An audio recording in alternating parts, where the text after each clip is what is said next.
maisip ko talaga na itong nangyari sa akin, lalo na was politically motivated. Ang katwiran ay dalawang bagay para hindi ko na gampanan ng tungkulin ko para malaman ng taong bayan kung sino ba talaga ang utak ng pinakamalaking nakawan na naganap sa ating bansa.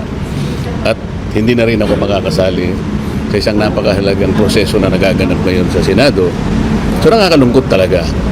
Malulungkot ako sapagkat hindi lang ako nakakulong. Ang nakakulong dito ang taong bayan. Ano nakakulong dito? Yung kanilang hinahanap ng katotohanan hanggang ngayon ay hindi na ibibigay sa kanila. Hanggang ngayon nakakubli ang lahat ng mga taong may kagagawa dito. Dapat ba ganun lang ang narinig natin? Dapat ba yung malapit ng sampahan, hindi man lang binanggit ang pangalan kung sino yung former speaker? Maraming former speakers, di ba? Etong mga binanggit kong pangalan, empleyado ni Manny Bunuan, ito ginawang mga witness. Hinahanap ng tao nasan si Manny Bunuan, nasan si Pangandaman, nasan si Bersamin, Lucas Bersamin, Adrian Bersamin, Traigip Ulaybar. Walang nakukulong, tapos si Martin Romualdez, investigasyon pa rin, mag-iisang taon na. Nakukulong. Siyempre, senador naman si Senador Marcoleta, parang masyadong deprived ang taong bayan dun sa boses niya, lalo dun sa impeachment process. Hindi ako nalulungkot na ang kalagayan namin ay ganito. Kung makikita niyo yung suit namin, nakalagay PDL. Alam na ninyo ibig sabihin, Yes. no? People deprived of liberty. Persons deprived of Persons deprived of liberty. Siyempre malungkot, di ba? Hindi naman normal yung nangyari sa amin. Ako bilang isang senador na maraming gagampanan na tungkulin, ang dami kong gustong ibulgar. Alam nyo naman, ayaw kong iwanan yung flood control scandal at meron pang impeachment trial na nagaganap. So hindi nyo maaalis sa akin na maisip ko talaga na itong nangyari sa akin, lalo na was politically motivated. Ang katwiran ay dalawang bagay para hindi ko na gampanan ng tungkulin ko para malaman ng taong bayan kung sino ba talaga ang utak ng pinakamalaking nakawan na naganap sa ating bansa. At hindi na rin ako makakasali sa isang napakahalagang proseso na nagaganap ngayon sa Senado. So nakakalungkot talaga. Nalulungkot ako sapagkat hindi lang ako nakakulong. Ang nakakulong dito ang taong bayan. Ano nakakulong dito? Yung kanilang hinahanap ng katotohanan hanggang ngayon ay hindi na ibibigay sa kanila. Hanggang ngayon nakakubli ang lahat ng mga taong may kagagawa dito. Sa mga tweet, ang tao parang nakakulong din. Parang kami ngayon na nagsisimbolize yung kondisyon ng mga taong nakakulong ngayon. Malaya dapat silang nakakakilos, makakaalam ano ang katotohanan sa likod ng pinakamalaking pandarambong sa kasaysayan ng ating republika. Yun ang simbolo, yun ang sinisimbolo kung bakit kami nakapiit. Hindi ba kayo nalulungkot? Sir, reaction lang po, yung flood control po, isa sa mga naging topic po sa SONA. In fact, from first to minute, it was mentioned or ni-allude na malapit na daw sa sangkaan natin si ang natin. Dapat ba ganun lang ang narinig natin? Dapat ba yung malapit ng sampahan, hindi man lang binanggit ang pangalan kung sino yung former speaker? Maraming former speakers, di ba? So, yun ba ang inaasahan ninyo na sasabihin lang? Kasi talagang dapat nating hanapin talaga ang punot dulo ng pangyayaring ito. Ngayon, kung halimbawa ito ay napakahalagang mensahe pa sa ating bansa, dapat lang ba ganun lang ang sinabi? Ito ang pinakamalaking pagnanakawan sa ating kabangbayan. Hindi ba higit doon ang dapat na inaasahan nating lahat? Lalo na kayo sa media, kayo po ang ginagamit ng ating mamamayan para malaman nila ang nagaganap. Ano ibig sabihin ng SONA? Pagtalakay sa kabuuang kalagayan ng ating bansa. Senator, pinag-explain po kayo ng korte po kung bakit hindi po kayo dapat i-suspend. Paano po bang measures ng legal? Wala pa akong narinig na, wala pa naman, meron ka ba nang tinanggap na pinag-explain tayo? Wala pa po as of now. Wala naman ako natanggap. Kanina mo na ako. Naku, lumalabas ata sa mga balita, no?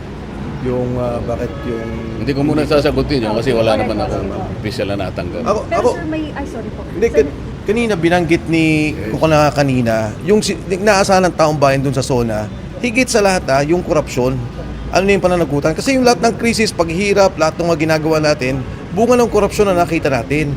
Ang mga nakakulong, si Senator Bong Revilla, si Senator Jinggoy kasi hindi sumama sa mayorya, tapos si Senator Dante Marcoleta dahil nga doon sa patuloy niyang pagtulak na ilabas yung katotohanan tungkol sa flood control scandal. Ngayon, yun lang ang mga nakakulong. Yung mga nakakulong pang iba, nakasama namin, puro mga maliliit na kawani. Empleyado ni Alcantara, empleyado ni Bernardo, empleyado ni Opulencia. Etong mga binanggit kong pangalan, empleyado ni Manny Bunuan, ito ginawang mga witness. Hinahanap ng tao nasan si Manny Bunuan, nasan si Pangandaman, nasan si Bersamin, Lucas Bersamin, Adrian Bersamin, Traigip Ulaybar. Walang nakukulong, tapos si Martin Romualdez, investigasyon pa rin, mag-iisang taon na.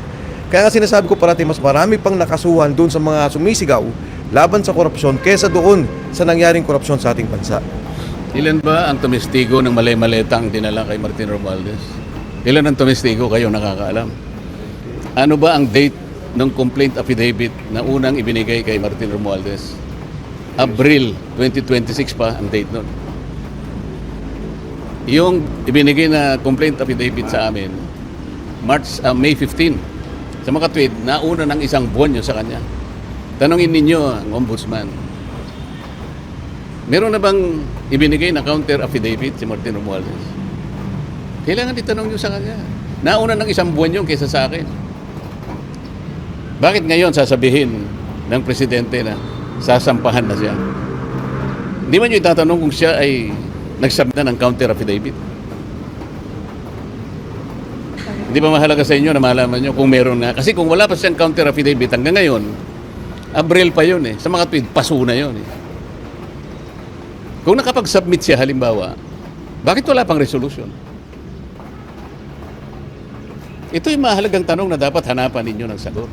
Nauna siya ng isang buwan. Ngayon, wala akong makita. Baka sakali, nag-submit siya ng counter affidavit. Kung hindi naman nag-submit, default na siya. Dapat meron ng resolution, dapat meron ng information. Kung wala, bakit? Senator, may plano pa po ba yung legal team niyo po na mag-file ng motion para maka-attend po sa Meron akong final na manifestation sa Senado. Doon ay inilahad ko ang katwiran na legal kung bakit kailangang humanap ang Senado ng kaukulang pamamaraan para si Senator Jinggoy at ako ay makapag-participate sa nagaganap na impeachment trial. Senator, how Ang aking pagkakakulong dito ay hindi nangangahulugan na hindi na ako senador. Ang pagkakakulong ko dito hindi nangangahulugan na nabawasan na yung number ng 24 na senador ng ating bansa. Nananatili yun. At kahit kailan, hindi yun ma-alter. Pwede lang palitan yung 24 kapag may namatay, kapag may nag-resign, o napatungan ng hindi niya na kayang tukdin ang kanyang tungkulin. Maliban sa tatlo na yon, wala na. So nananatiling bilang ng Senado, 24. Okay? how confident are you po, Senator, na mag-grant po sa mga Wala pang akong na-receive na sinususpindi ako eh. Mangyayari itong kautusan na to sa Senado, hindi sa Korte. Kasi senador ako eh. So dapat, bilang tulong nyo na sa amin, i-follow up ninyo yung manifestation. Sapagkat alam ko, ite-take up ng Senado yon at ng impeachment court. ever po i-take up ito, Senator, bale, ang measure po ba na gagawin parang via video conference? Nasa sa kanila yon sapagkat sinight ko lahat ang mga legal basis kung paano katungkulan ng Senado na humanap sila ng paraan para kami, kahit sa ganitong kalagayan, makasali kami sa isang ongoing impeachment process. Senator, Okay? may you know what date po na-submit yung manifest date? Ha? What Anong date date? po Na-submit na-submit yung manifest date po? Ano bang araw? Ngayon? Tuesday. Palagay ko 4 or 5 days ago. Okay po. Mga around last week. Sige po. Hanapin ninyo para naman magkaroon tayo ng balita ano na aksyon na ginawa ng aking mga kasama sa Senado. Okay? Thank you. Malawakang korupsyon na ahensya, departamento, yung DPWH. Si Bersamin, di ba, si Pangandaman, Traigip Ulaybar, si Adrian Bersamin, dahil yun yung sinabi na talagang inamin na kumuha ng pera, tinanggap. At yun nga, sila daw ang kumuha ng 8 bilyon. Eh wala naman sa kaso. Itong mga nakakulong ngayon at kinakasuhan, yung mga nagsasalita laban sa korupsyon. Saan na-monitor niyo po ba yung buong SONA? Nagdidig ko eh, pagkatapos yung first part yung corruption, may mga binanggit, sabi ko nga parang, okay naman yung iba. Kaso nga yung corruption ang pinakamalaking issue dyan eh. Siyempre, maganda yung binanggit tungkol doon sa systems laws, malaking bagay sa taong bayan yun, pero importante talaga sana yung korupsyon dahil doon naman ang galit ng tao eh. Kaya bumababa ang rating ng Pangulo, kaya nawawalan pagtitiwala naman sa Pangulo dahil doon sa walang aksyon o nakikita nila na hindi talaga inaalam yung katotohanan tungkol sa korupsyon. Okay, Kong, from 1 to 10, gaano niyo po i-rate yung SONA ni BBM? 4. Thank you po.